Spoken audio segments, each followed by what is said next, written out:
Bonjour et bienvenue dans ce chapitre consacré au paramétrage de votre application GFE Mobile.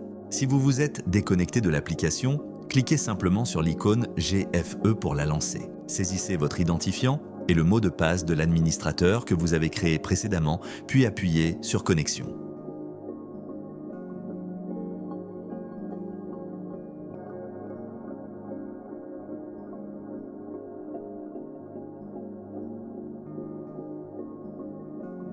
Vous arrivez ainsi sur la page principale de saisie des données. Dans ce tutoriel, nous allons voir ensemble comment créer une catégorie de produits, créer un produit ou service, créer un client, créer un fournisseur, créer une catégorie de dépenses, définir un motif d'entrée ou sortie de stock, définir un motif d'entrée ou sortie de caisse, ajouter une nouvelle devise et paramétrer les éléments essentiels pour optimiser votre gestion. Création d'une catégorie de produits, bien que facultatif, créer des catégories vous permet d'organiser clairement vos produits et services et d'obtenir des rapports d'analyse plus précis. Pour cela, cliquez sur le bouton correspondant, choisissez Catégorie produit, appuyez sur le bouton plus, renseignez le code et le libellé de la catégorie, puis enregistrez. Pour modifier, appuyez sur une ligne existante. Pour ajouter un nouvel élément, appuyez à nouveau sur plus. Création d'un produit ou service. Cliquez sur le bouton, choisissez Produit, puis sur plus. Renseignez le code, le libellé, la structure du produit et si nécessaire, sa catégorie, son prix de vente unitaire, son prix d'achat, son prix de revient, ainsi que le taux de TVA. Cochez l'option Service si c'est un service ou activez le suivi de stock si c'est un produit que vous souhaitez contrôler. Ajoutez éventuellement une description. Astuce, sur la plateforme cloud, vous pouvez importer ces quantités en lot depuis un fichier Excel pour gagner du temps. Création d'un motif d'entrée ou sortie de stock.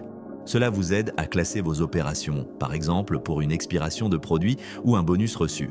Cliquez sur le bouton, sélectionnez Motif Mouvement Stock, appuyez sur plus, renseignez le code et le libellé, puis enregistrez. Création d'un client, indispensable si vous vendez à crédit afin de suivre le compte de chaque client. Cliquez sur le bouton, choisissez Client, puis plus. Renseignez le nom, le téléphone, l'adresse email si nécessaire et cochez Exonéré de TVA si le client l'est. Création d'un centre de coût.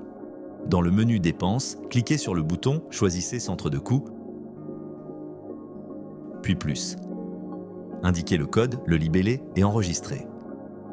Création d'une catégorie de dépenses.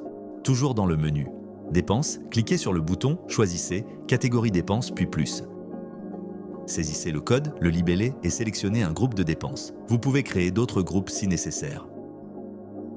Ajout d'une nouvelle devise, cliquez sur le bouton, sélectionnez devise, puis plus. Indiquez le code, le libellé, la date d'application du taux et le taux d'échange, puis enregistrez.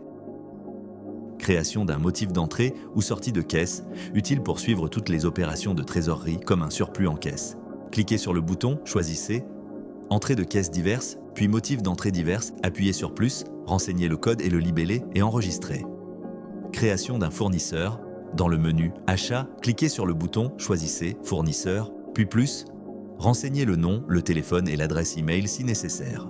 Voilà, nous venons de terminer le chapitre sur le paramétrage de GFE Mobile. Désormais, vous maîtrisez tous les réglages pour personnaliser votre application.